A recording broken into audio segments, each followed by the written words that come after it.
Welcome to the journey.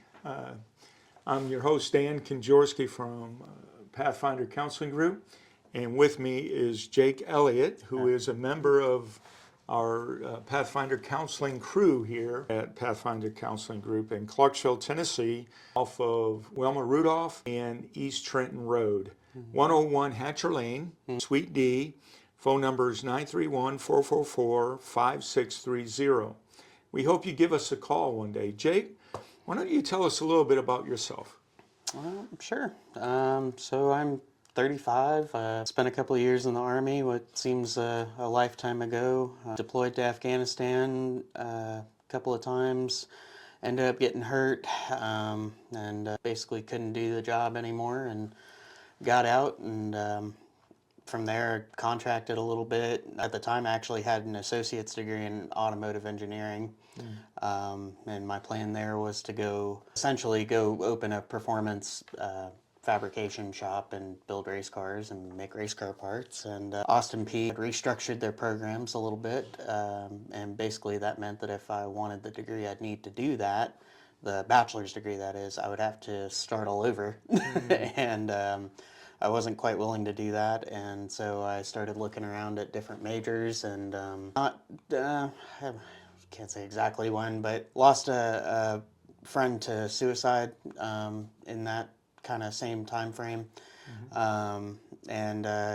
You know, it was kind of national news back then, the veteran suicide epidemic, and so that really kind of inspired me. It weighed heavy on me, inspired me to go change my major to psychology, and then ended up finishing my bachelor's about a year and a half later in 2019. I had about a 3-week break, I think, between that and grad school and interviewing, because you got to interview and go through that whole process. And so then I convinced him to let me in.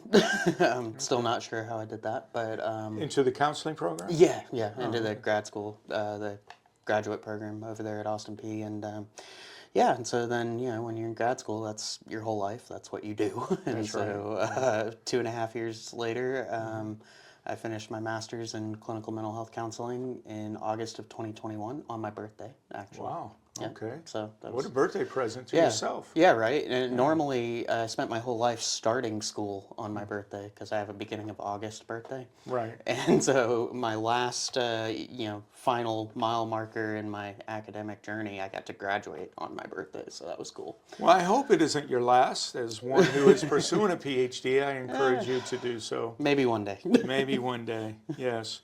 Well, Jake, I've known you for a couple years now. I think we've met briefly a couple years back, and we did some work together at another location. Yep. And I remember starting just over a year ago, and maybe a month, 13 months ago, we started Pathfinder Counseling Group, and you came aboard with me. I asked if you wanted to come aboard. And it's been a journey, hasn't it? That it has.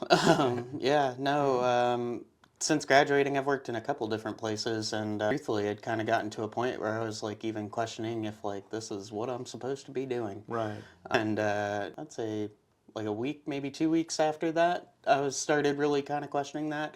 Was when I got your phone call, and the rest is history, as they say. Here we are. A little over a year later, and Well, I'm certainly glad that you didn't give up on the field. Me too. The clients that you see, I know, are very appreciative of the work you do. You work a lot with post-traumatic stress disorder and other disorders as well. But tell us a little bit more about your work. Tell us a little bit more about PTSD and or some other disorders you might work with well. Sure. So, I guess to speak to post-traumatic stress first, I'm really trying to retrain myself. I don't like the D. You don't like the D? I don't. I don't like the D. I don't feel like it is... It's not a disorder. It's a completely normal response to an extremely abnormal event. Wow. Yes. What we what we see as a disorder is a disorder of functioning. But in terms of what the brain is actually doing, how it's responding to the traumatic event, it's completely normal. The brain's doing what it's supposed to do. Okay. It's just the effects on functioning, on daily functioning in the life of the person, Right. that we see the disorder. Right. And so, there's a lot of different conversations out there about that. I won't harp on it too much, but yeah, I've actually been trying to like retrain my own brain to not say PTSD, because I think the disorder part has a bit of a stigma in there. And at the end of the day, what you're talking about is an injury. It is a psychological injury. We know that, through medical science, through research and different things that people are doing all over the place, that there are physiological differences in a brain that has experienced trauma and a brain that has not.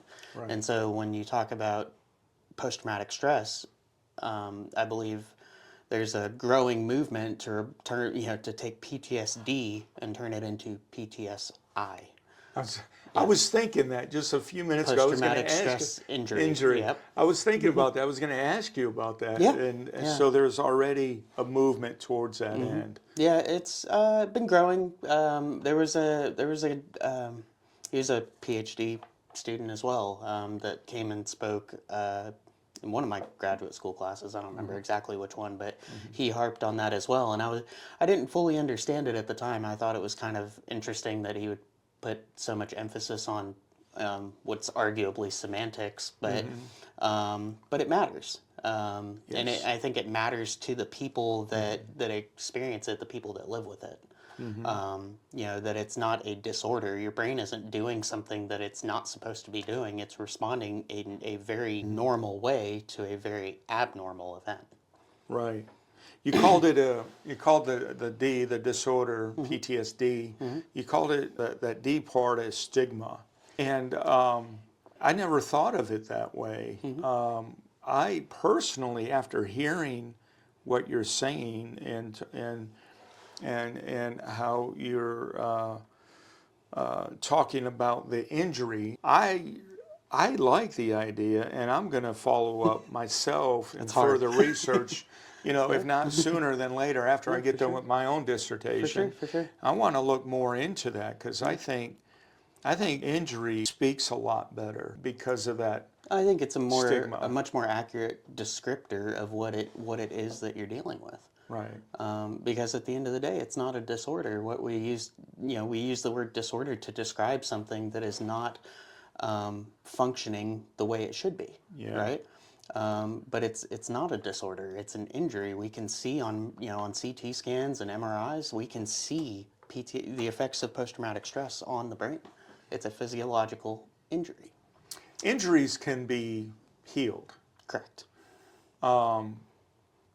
So I'm wondering, what is the purpose? And I'm thinking, and I know you don't like talking about insurance. Get me on my soapbox. Right. I'm wondering if it's the influence of insurance companies or even big pharma, in a sense, to call it a disorder versus an injury. I'm not sure. I don't know. I think to some degree. It's funny. I was having a conversation with one of my clients about this morning. When we talk about psychology as it compares to say the medical field. Medical field's been around about as long as people have been around. Right. Right. The field of psychology is actually surprisingly young. Most people don't realize how very short amount of time psychology has actually been around. Now, people have been looking at the brain, looking at behavior and stuff like that. But in terms of scientific study and dealing with how we heal the brain, it hasn't been around all that long. Right. And so you take that same idea and then look at PTS specifically, or PTSD, PTSI. I don't even know what we're doing anymore. Right. I'm just confusing myself. But either way, when you look at post-traumatic stress specifically, like as it relates to combat, we've got shell shock, Right.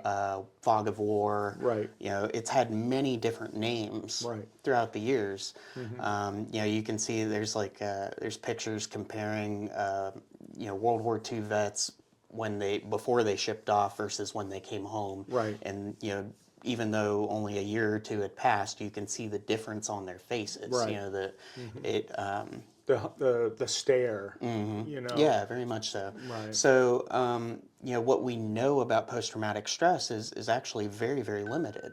And so I would say even more so limited probably to the last 40 or so years.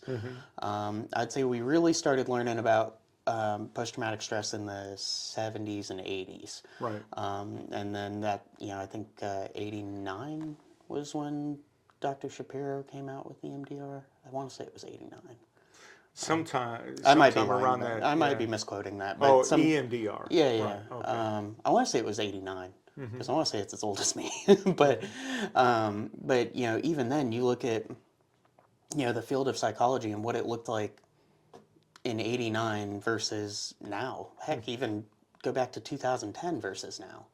You know, and the stigma that came with post-traumatic stress. Right. You know, at least, you know, I know, you know, you experienced it and, you know, in your time in the military, I know I did as well. Nobody wanted that label. Right. You know, there's still people that have a negative connotation attached to Right. post-traumatic stress when in all actuality, it's not something that can be avoided. It's not something, you know, it's either going to happen or it's not. You don't get to choose how your brain responds to that type of incident, whatever it is. And so in terms of how much we know about it, I think that it's, you know, I don't know that PTSD was necessarily an intentional misnomer, you know, for insurance or big pharma or what. I mean, I could be wrong, but I think at the time, our understanding of it, it probably merited the word disorder because I don't think they understood it as an injury when that diagnosis was actually named. Well, historically, you just mentioned, you know, it was called fog of war. It was called Shell shock. and those other terms that were used from way back in World War I. And I'm not even sure I'm not even sure the term they used, if any term, for World War One. A fog of war was the only one I'm familiar with. Right, for World War One? Yeah, World War One, World War Two, it was fog of war, and then Korean War, Vietnam War, it kind of turned into shell shock, okay. and then Gulf War into GWOT, kind of, I don't know, And evolved GWOT is into... the Global War on Terror. Correct, yeah. You know, kind of evolved into PTSD, and now we're starting to see a shift towards PTSI. Because it's more accurate. It's a better descriptor. Yeah, and I think it goes well. My area of research at this point in time through my dissertation is on adverse childhood experiences. And some of those adverse childhood experiences could be physical abuse in nature, could be emotional abuse, it could be emotional, physical, verbal abuse, psychological abuse, sexual abuse, all those forms of abuse, which does create an injury in the brain. And now that you think about it, now that I'm thinking about it, can cause, and I hate I hate using the word cause. You know, I really struggle with the cause and effect. I'd rather use the word correlation. There's a correlation between any of those abuses or any physical injury in the military or being fired at psychologically, being fired at, whatever it may be. There's correlation between those events and what we experience or what our brain is doing for us. And I think what you were just saying talks about how the brain is protecting us in a sense. Yeah, so I mean, the brain is remarkable in the sense that it can persevere quite a bit. Our brains are a lot tougher than people think they are. You know, the term "kids are resilient," well, that I believe directly correlates to neuroplasticity. Right. Kids are resilient because they are so high in neuroplasticity, which is the brain's ability to change, evolve, grow, Right. form new neural pathways, new lines of thinking, new cognitive patterns, all of that. So what happens and why there's such a high correlation in ACEs, or adverse childhood experiences, and then people who experience PTSD later on in life, is because, one, well, as I tell pretty much everybody, everybody's got something. Nobody gets through life unscathed. You Right. know, whether you've got adverse childhood experiences, or relationship trauma, or combat trauma, or car accident, or there, it's the chances of you getting through life without some sort of traumatic experience are just astronomically low. Right. Everybody's got something. Right. And so, the same way that we learn as we grow, as children, we learn from our parents, right? Or our caregivers, whoever's raising us, whoever's teaching us how to navigate the world. Well, people who have adverse childhood experiences, people who go through that traumatic experience as a child, it influences the development of the brain. Right.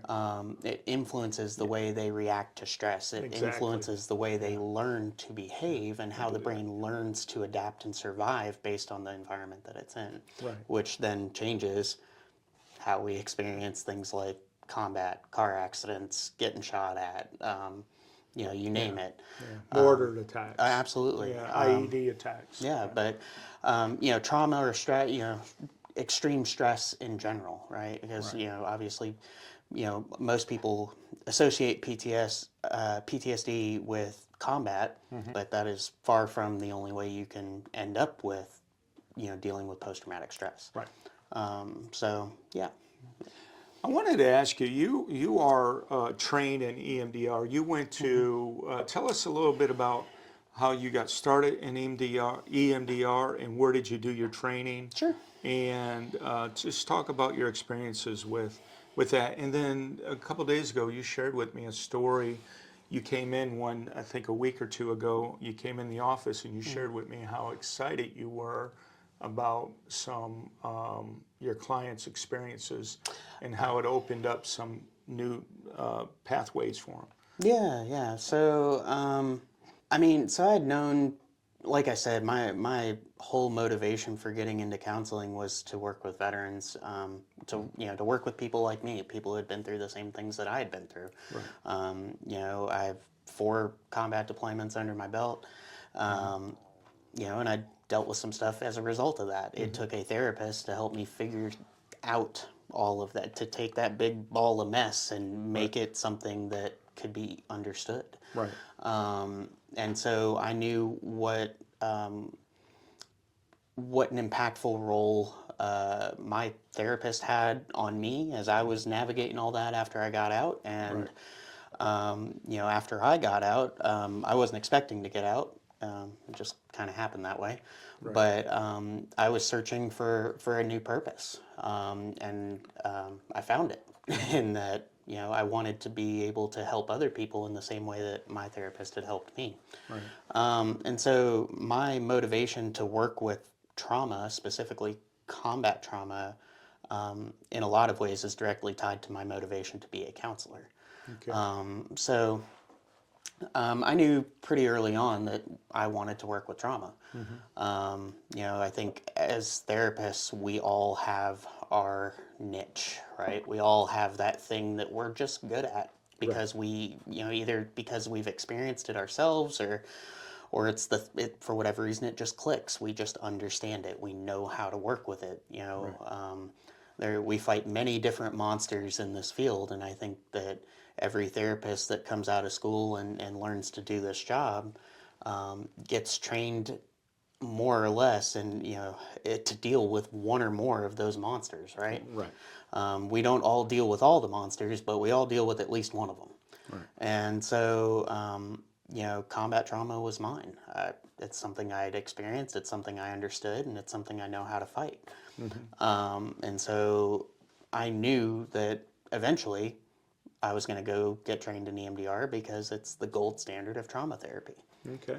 If you're going to be a trauma therapist, you should have EMDR under your belt. Like, you should be able to do that because that's the best thing we got as of right now. Right? And even that is rapidly changing, right? New therapies and innovations are happening every day, it seems like. So Right. lots of new stuff there. At But the very least, EMD or brain spotting, EMDR. gaze spotting, transcranial magnetic stimulation, there's others. psychedelic assisted treatment. I mean, there's all kinds of stuff now. That the cutting edge stuff is actually really exciting.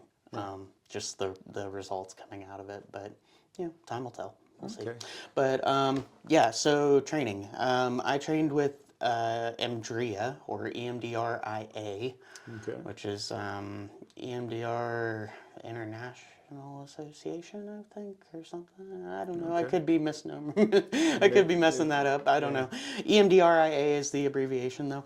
But I did a 5-day intensive course up in Paducah at Four Rivers Behavioral Health. Okay. I think it's Four Rivers. It's either Four Rivers or Four Seasons, and I think Four Seasons is a hotel. So, Four Rivers.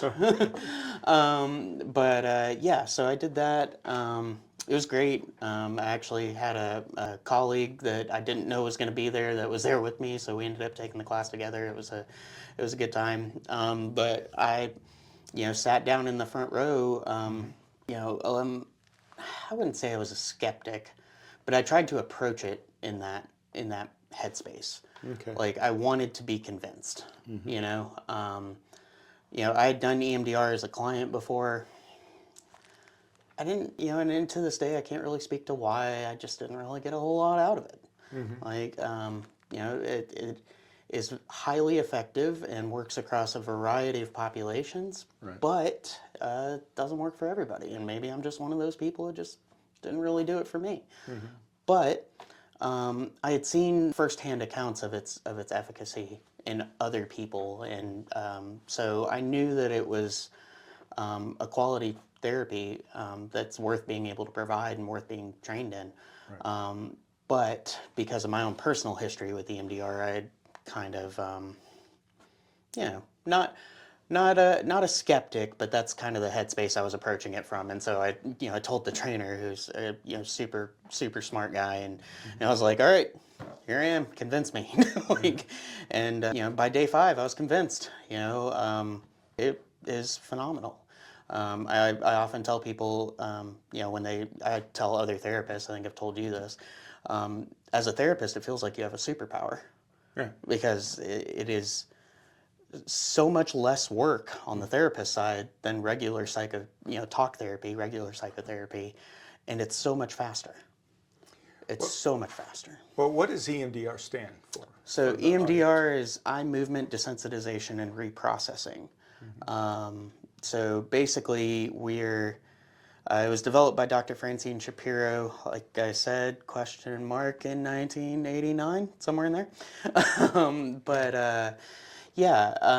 So we learned that by combining a couple different psychological methods with something called BLS, or bilateral stimulation, and then dual attention stimulation, right? So by combining those two things, we can activate the brain's natural healing processing ability.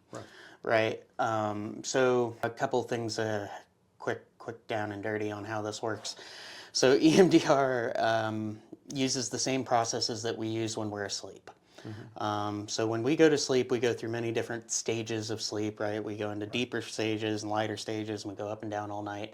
Well, one of those stages is REM sleep, and it's one of the deepest stages of sleep. It's where we dream. The reason they call it REM sleep is because our eyes move around back and forth underneath our eyelids, and so when we watch somebody sleeping who is in REM sleep, their eyes are rapidly moving around.